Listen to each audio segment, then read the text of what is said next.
right, so close your eyes and think about what comes to mind. Just do it. I'm loving it. 15 minutes could save you 15% or more on car insurance. See, you didn't need the logos. You thought of it Nike, McDonald's, Geico. A few words, and the whole brand walked into your head.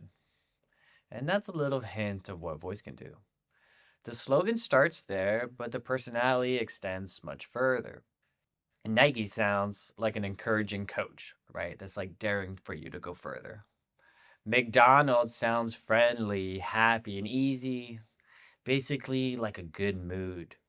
Geico sounds witty, almost like they're winking at you. Allstate sounds protective, sounds safe and reassuring. Notice how the different brands, even though they are in the same industry, sound completely different. We have Apple, who sounds aspirational. Microsoft sounds practical.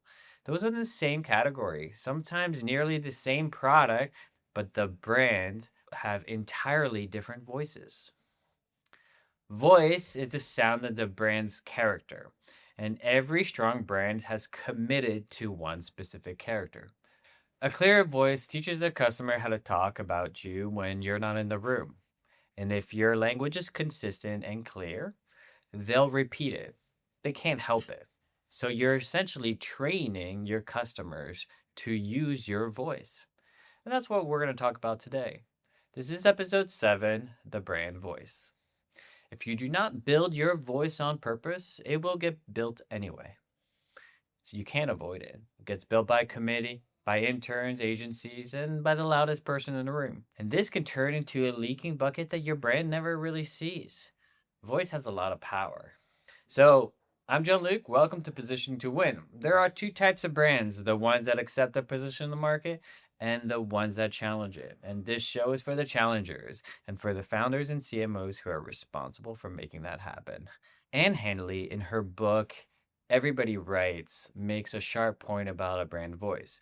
And if you remove the logos from marketing materials and you just write out all the sentences there, and then you have a list of all the different companies there, you try to match which sentence belongs to which companies, most employees would actually fail. They wouldn't be able to know who said what and what not because the words are interchangeable. There's not very clear positioning and there's not very clear uniqueness in each of the voice, which means that the brand, as experienced through the language, does not actually exist. It's just a logo that's sitting on top of a bunch of words or generic sentences. There is no uniqueness. If your team cannot tell your copy apart without the logo in it, what makes you think the market can? Voice is meant to scale with your company. As you grow from 50 people to 500 people, you cannot personally speak through every customer or write every marketing copy or do everything and make sure that it sounds the same. You cannot review the sales emails, every support reply, every product release, every social post, every landing page. What you can do is you can build a voice so clear and so well documented that any writer in your company, any freelancers or agencies you hire can produce the same copy that sounds unmistakably like you. A logo can get attention, but a voice earns trust. And how you speak and when you are silent. Jenny Romaniuk wrote this book about brand distinctive assets. And she talks about how brands actually get remembered through two key attributes. There's fame and there's uniqueness, right? Fame is what it sounds like, being famous, what you are famous for, what people connect that asset to you with. And then there's uniqueness is how many people connect that asset only to you versus anybody else, what you are specifically unique for. And brand equity grows when they have both. A famous voice anyone can say is generic. A unique voice that nobody can recognize is basically invisible. So the voice that lasts have both. So let's break down really what is a brand voice. And when I think about brand voice, I think about the verbal identity pyramid. So let me show it. All right, so here we have the verbal identity pyramid. This verbal identity pyramid is split into three parts. We have belief here. Then the middle section is voice. And then the top is tone. Now, when you build it and you do this in this order. So bottom up, all the way to the top. And as you can see, the most foundational element, the ones that stays static the most, is belief. Out of the belief, you end up coming with your unique value proposition, unique sales proposition, your brand values, etc., etc. And so these things might change over time because your unique sales proposition might change as your new product comes out. And then the tone will change depending on whether it's a new announcement or on the other side, if it's an apology, if the brand made a mistake. And so the tonage is not always the same. It will wiggle from one side to the other. Belief is what holds true, right? When you think about the category, the customer, and the way the work is done, belief is the unique perspective that you have in the industry. And then the belief paves the path for the unique value proposition, the unique selling proposition, the key brand messages, the brand values, the taglines, and the positioning statement. Once you have that belief set, everything else can flow from it. So this is what you end up saying to the market once you actually know what you're going to stand for. You get the belief first, and then everything else writes itself. You skip the belief, and then you spend times of rewriting taglines because you never really know what sticks. You don't have a core moral code or what you really stand for. So how do you make a belief? What do you end up standing for? Where's ends up being the moral code from all of this? And so, first of all, on a positioning level, Marty Neumeier talks about the onlyness statement, and that's what makes you the one and only. That's not better, that's not faster, that's the only. The only thing in the category that does a specific thing for a specific type of person, a specific customer group. That's the only statement. Then, separately, what does the brand believe that most of the competitors do not? And this is the worldview underneath the work, the brand that defends the opinion. Now, bringing this to life, when MasterCard said, there are some things money cannot buy. For everything else, there is MasterCard. Okay, MasterCard said, there are some things money cannot buy. This was a category outlier.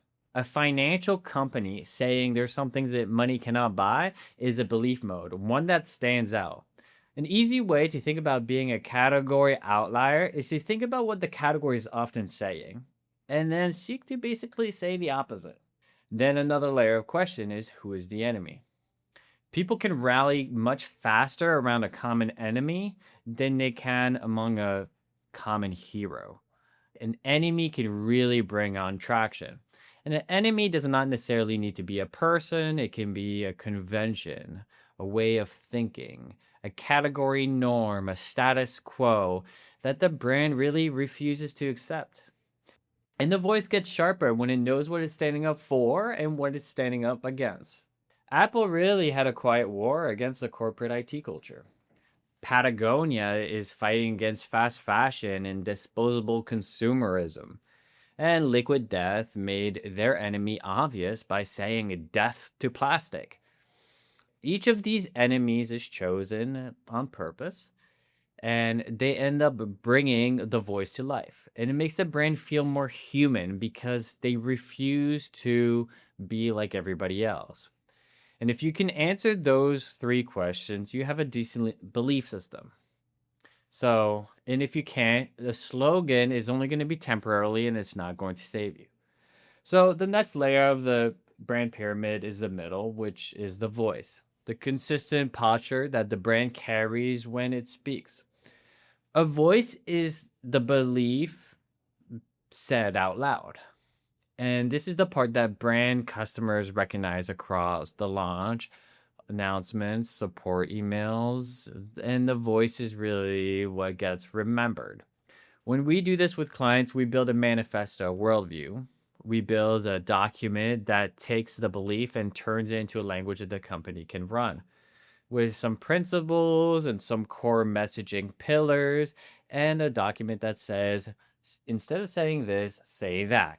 And then we end up adding this into type of like style guideline or voice guideline. So notice that a voice isn't a set of adjectives. Adjectives can be overused and are mostly useless, right?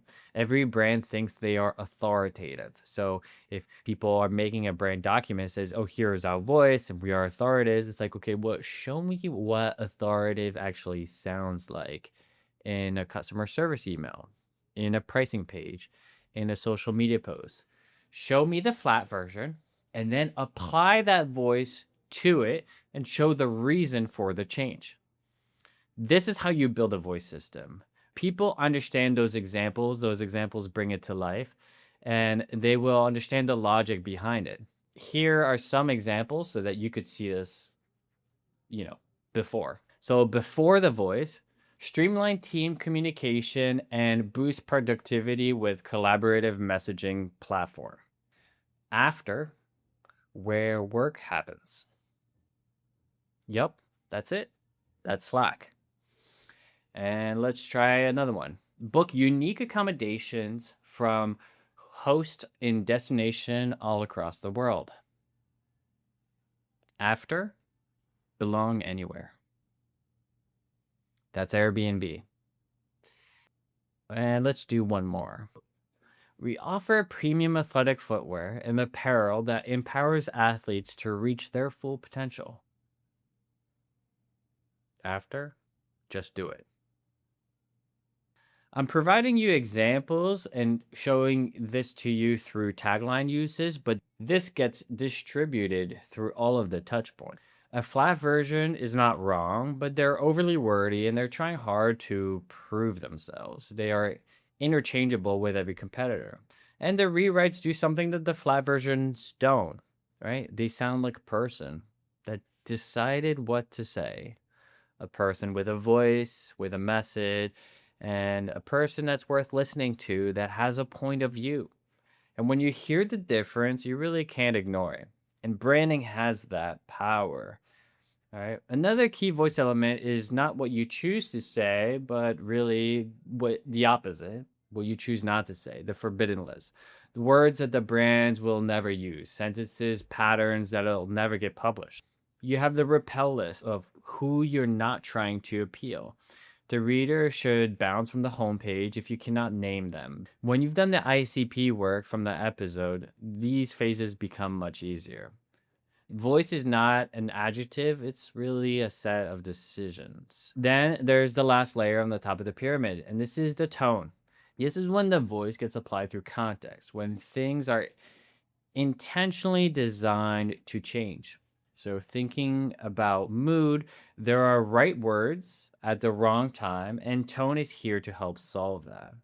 For example, being more careful in an apology, being more energetic in a launch, being more precise in a support document, being looser and less restricted in a social media post. The tone moves, but the voice does not. So Nielsen Norman Group built a framework with the 4 dimensions. I'm going to show it to you now. So you have formal versus casual, serious versus funny, respectful versus irreverent, matter of fact versus enthusiastic. And so in this tone dimension, you end up picking 2 things. You end up picking where you are at your most conservative or where you are in your most energetic or daring times, right? Your conservative versus liberal levels. Think about this. Let's say you're doing a launch.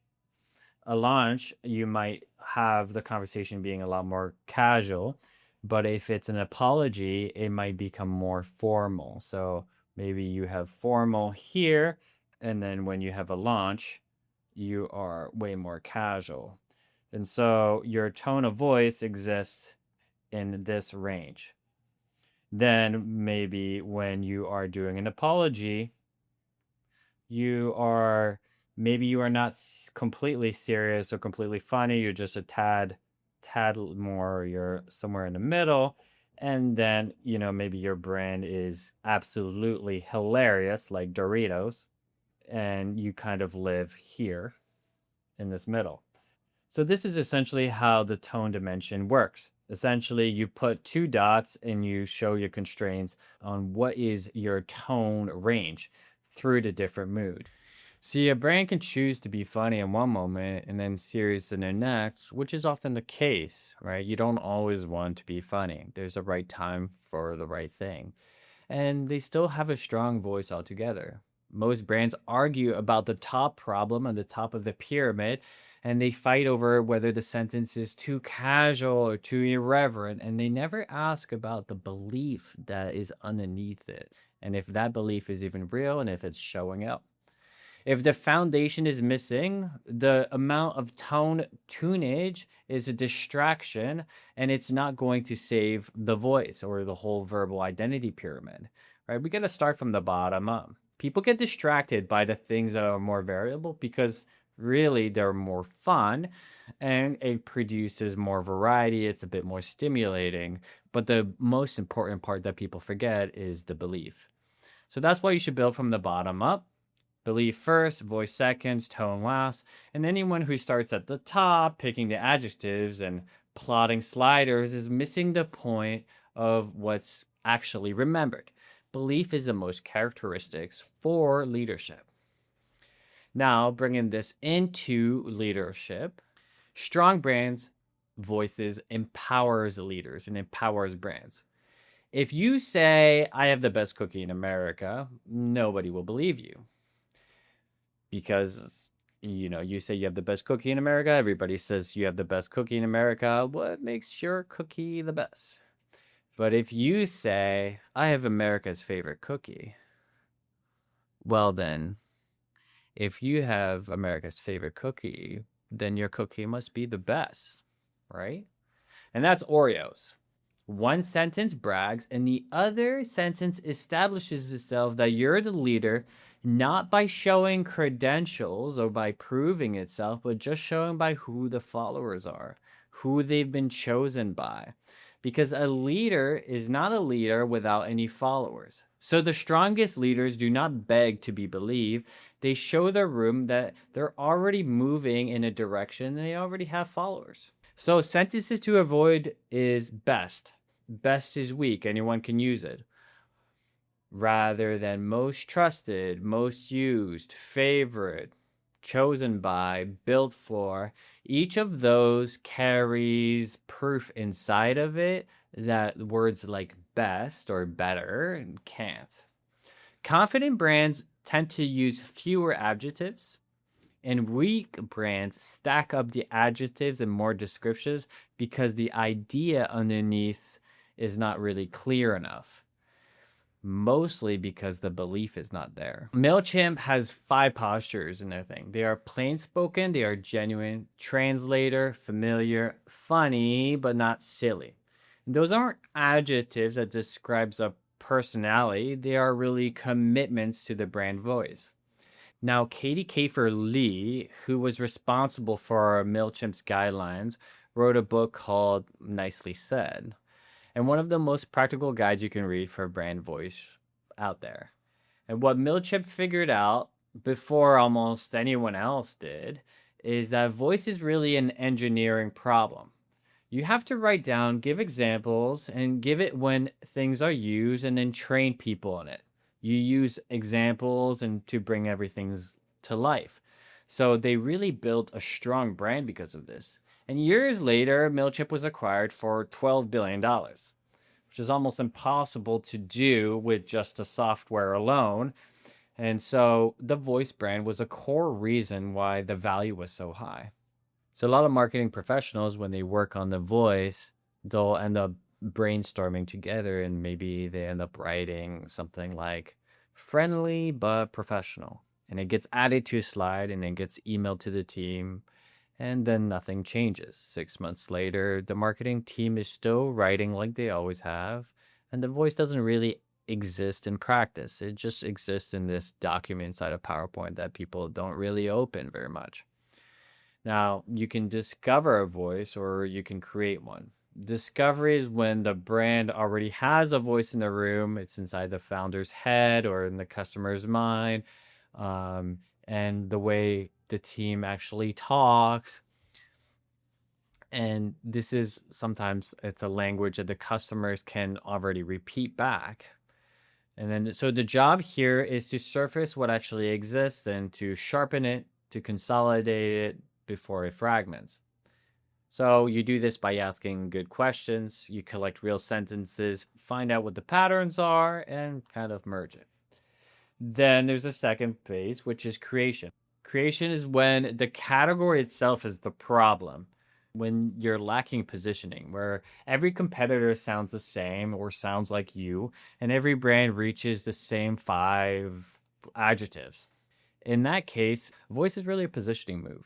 Right? You look at the category, what it has too much of, and you decide how to be a category outlier, how to be a leader there. And then if everyone in your category is warm, you go precise. If everyone is technical, perhaps you go more human. And if everyone is enthusiastic, maybe you go calm or reassuring. If everyone is overtly safe, maybe you dare to be different. Discovery can sharpen what the voice is already there. Creation chooses what's already missing. Most projects are a combination of both. Many people use the brand archetypes to find a voice. We have Jungyan framework has a lot to take from, right? We have hero, outlaw, sage, caregiver, etc., etc. We can go deep into that next episode. I also run an exercise that helps with that voice.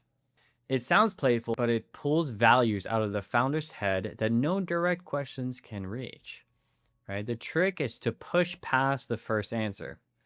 The test at the end is what really matters. Real working questions, right? Headlines, apologies, LinkedIn celebration posts. We rewrite all of them into the new voice so that you can see the before and the after. When you have a voice, one voice can survive 100 different writers. But in reverse, 100 different voices cannot survive one brand. Typically, in a brand, a voice doesn't fail in the beginning when it's starting out because the founder is the voice. And it also doesn't fail at the maturity stake because we have active professionals that are cultivating the voice full time. However, it tends to fall in the middle when the founder stops being able to write everything and the company has not yet written down their voice or what the founder knows. The more your category offering looks the same, the product looks the same, the service looks the same, the more your voice has to carry the difference. When the products are interchangeable, then really the language, the voice is the product. Without a voice, if you hire a marketer and the marketer writes differently than the founder, you hire a second marketer and the copy on the web starts sounding like it was written by 2 different people. Then you hire an agency and now it sounds like 3 different people. Then the sales gets involved and you have 4 different people. And you become less unique, less distinctive, less memorable. Inbounds leads stop converting and the CEO is confused and nobody can explain why. A voice that was never written down is a voice that really doesn't exist. Every piece of communication the company produces dilutes the brand's voice a little bit further. The fix is not complicated, but it requires commitment. Right? Write the voice down, give it examples, train the team, revisit yearly, audit your content with your own voice. And when you bring in a new writer, the voice document is part of the onboarding. If you run a consulting firm, this is important for you too. Voice is part of your expertise signals. If you sound like every other consulting firm, you're undercutting what makes you unique and special. Voice is trust, right? Voice is not copywriting decoration. It is the strategy. It's your brand strategy, your brand positioning expressed in sentences that runs through the core of who you are and what your belief sounds like at scale. To step back, if your brand had to survive without any visual identity, no logo, no colors, no fonts, would customers still recognize you from your words alone?